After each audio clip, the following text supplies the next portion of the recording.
Hey everyone, Suzi here, and today we're playing a Watcher of Realms. For today's video, we have an extra bonus episode of Dev Insights. This is a letter to all commanders, explanation and apology regarding the recent Demon Soldier balance.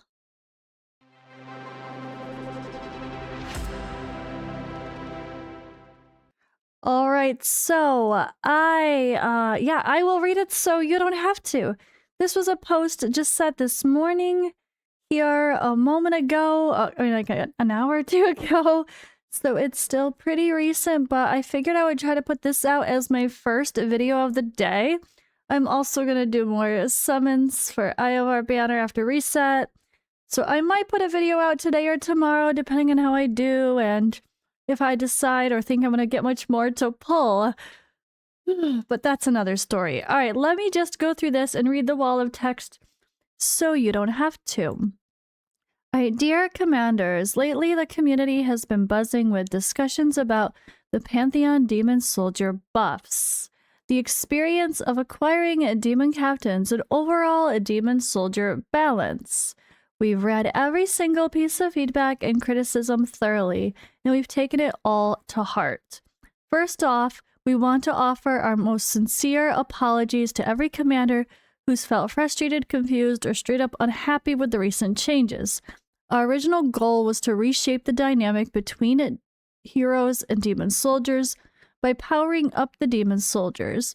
We wanted to fix the issue where they weren't really able to shine in strategic ways during Guild War.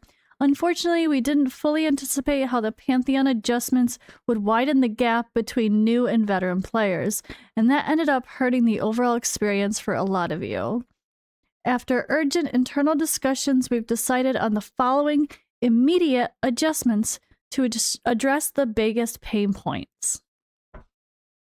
Honestly, I think this is really, really well worded. I think they handled this well. Also, on this point of handling it well, they asked us to do polls. Like, the poll that I put in my YouTube post was because they asked me to. They genuinely wanted feedback. Emergency fixes for the core issues. I did the wide. Sorry, my Discord's messed up. It's fine. After reviewing the data and our internal assessments, we're disabling the Demon Soldier attribute bonuses in the Pantheon prior to the start of the next Guild War season. At the same time, we fully refund every last Dragon Insignia materials you used to invest into this feature. We know how hard resources are to come by, and we're not about to let your hard work go to waste. We get it. The current barriers to pulling demon captains are way too high, which make it challenging to build reactive attack strategies. To fix this, we're rolling out the following. Server-wide gift. Everyone will receive a Demon Captain Choice chest. Pick any one from Slaughter Glacius, Countess Mariah to help strengthen your offensive lineup and open up more tactical options. They will be distributed before the next GVG season begins. So on that note, stay tuned to your favorite content creators that care about Guild War. I'll give shoutouts to Corey probably because I know I trust his judgment there. Or Slate is also very into Guild War. I think they're both the Shire, right? But yeah, I definitely trust their judgment there. Or Destined also cares a lot about Guild War, so he'd be a great one. To look out for videos of which demon soldier to pick. I'm not gonna make that video because I don't know. So I'm not even gonna try to analyze that one. I don't feel like it's my expertise. Now, sometimes, you know, you're gonna look at things, we're gonna react, and we're gonna talk about it. And maybe based on other discussions, I can try to give my best advice. But this is what I'm gonna stay away from because I don't think I can offer the best advice, so I'm just gonna do the honest thing and not make a video on it when it comes out unless I can pull together enough information to feel confident to do so based on multiple opinions by people that really understand it well and really care about Guild War. I no longer care about Guild War. Okay, pity system improvements. Starting next season, we'll optimize the faction-specific Demon Captain drop pity in the Destiny Demon chest. Plus, add new challenge missions that reward extra Mystery Demon chests and Destiny Demon chests. And new achievements, building on the model of the Titan Slayer 2 achievement that gives the Demon Captain chest, will introduce more achievement tasks in the future that reward Demon soldiers, ensuring a solid baseline experience for everyone. Now, I love the next part here. I think, why we made these changes in the first place. I really love that they're taking a moment to explain their thought process. This is really good to see, like, the thoughts into why they did this in the first place. And then we can understand their intent and maybe help them make better decisions about it in the future. People can share their input for sure. All right, why we made these balance changes. So we also want to be more transparent about the design thinking behind this round of adjustments. Number 1, less trial and error anxiety, back to pure strategic fun. We noticed that recent GVG seasons, breaking through certain defenses has been much harder than intended, putting a ton of pressure on attackers. We believe the real magic of Guild War lies in clever mind games and pre-battling planning, not in endlessly testing frame-perfect demon soldier timings in battle, which just ends up exhausting most players. By lowering the cost of experience or experimenting with tactics, we want everyone to focus more on team comp, smart plays, and outthinking your opponent. This should also make GVG more welcoming for a wider range of players and breathe fresh life into the game mode. Number 2, moving away from one-trick meta, waking up those fodder demon soldiers. A lot of older demon soldiers had fallen out of use because they couldn't keep up with hero power creep. With the recent upgrades to their level scaling stats, veterans like Axe Slaughterer are finally viable again. Our long-term vision is a battlefield where every demon soldier has its moment to shine. As more heroes and demon soldiers get added in future updates, GVG should become more dynamic and enjoyable. And 3, a quick breakdown of the actual stat changes. The Pantheon Demon Soldier buffs were only one piece of the puzzle. The full balance update included 4 main parts. Buffs to Demon Soldier stats from leveling up, slight increase to energy recovery rate in battle, the now temporarily disabled Pantheon attribute bonuses, and targeted buffs to weaker demon soldiers, adjustments to some demon captain passive skill levels. So it wasn't just that. Slight increase to energy recovery rate in battle. Interesting. Yeah, I forgot about that too. I wasn't part of the gauntlet. So if you weren't part of the honor gauntlet, you didn't see this hot mess, right? Which is fine. All right, rest assured, we've run multiple rounds of intense internal testing, even with the Pantheon bonuses off, and there will be plenty of tools to take down strong defenses. We'll keep closely monitoring data and player feedback after this goes live, responding quickly to any issues.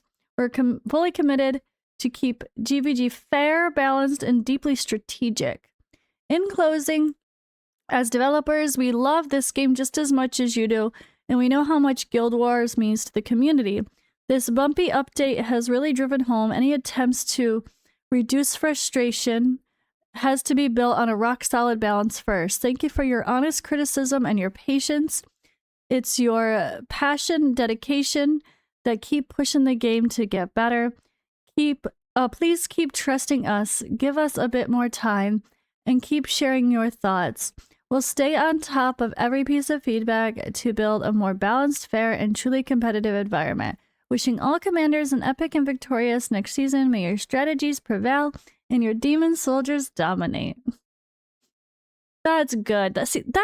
Honestly, this is why I always praise Watcher of Realms and Moonton. I feel like they do a really good job. When they mess up, they admit it, or they compensate for it in ways that a lot of games just don't. and they were genuinely willing to take our feedback into consideration. It's not like it was one of those situations where, oh, well, you can't please everyone. Like, this genuinely was, like, broken, busted, and it needed to be addressed, apparently. I know a lot of us probably didn't notice as much because, like I said, it was only for the high competitive Honor Gauntlet people. Or, not Honor Gauntlet. Is that what I called it? Gladiators Gauntlet. I'm tired. It's been a day. Gladiators Gauntlet people. But those are the people this is for, even more so. Why not? Like, this is a kind of game mode that keeps the long-term, highly competitive, ultra endgame people engaged. You need this kind of content for those people. Those long-term people that you want player retention for. The big spenders that you want helping your game be successful. Whether you're a spender or not, that's regardless, but it's definitely one of those factors.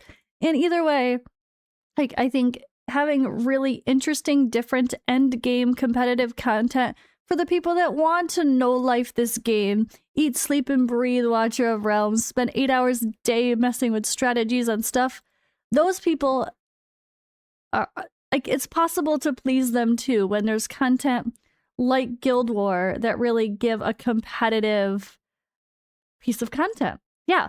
All right, but that's it for this. Let me just click this game news in case there's something else we need to share. Oh no, okay, just talking about Arrogance's adjustment testing here. So that's an interesting little set of... Let's do it. Fuck it, we're here. Arrogance Hero Adjustment. This is another part of the buff. Today I'm presenting the Arrogance Adjustment Report with direct comparisons of his performance in Dragon Nightmare 3. What? ST?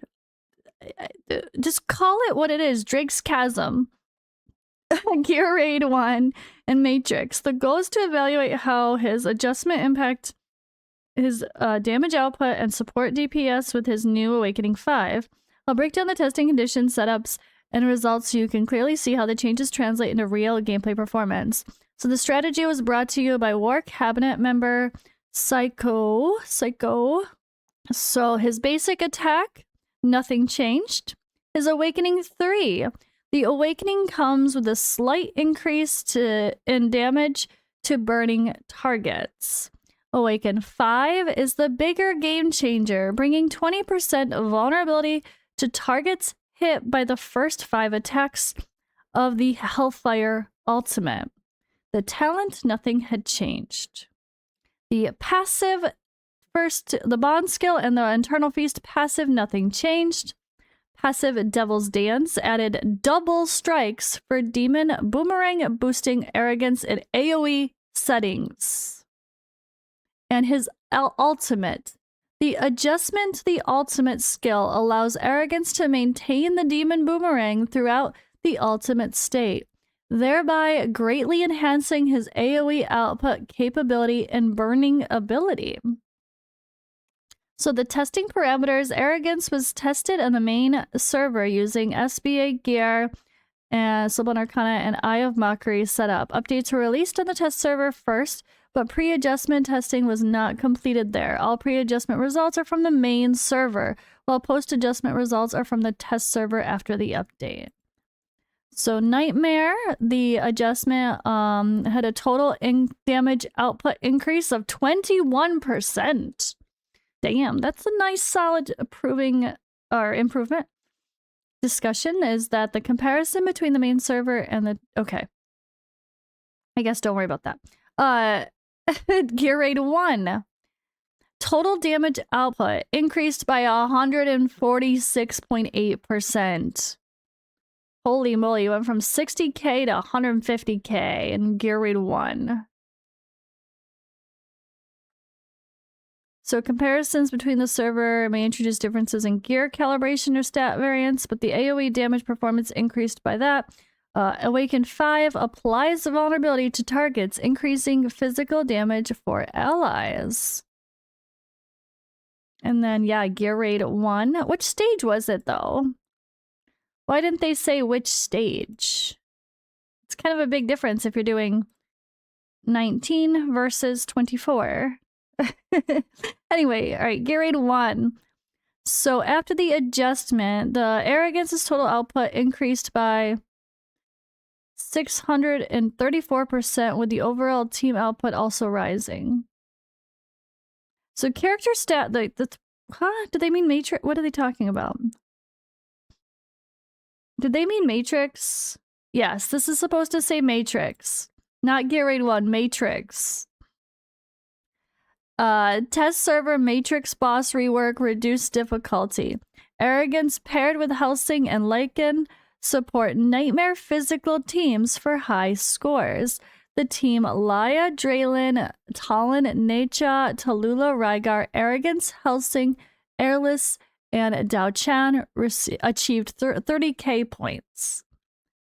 And this, again, was a massive increase from previous adjustments, 68 up to 501,000 damage. Under Necha, more than Van Helsing, Talon, or Rygar.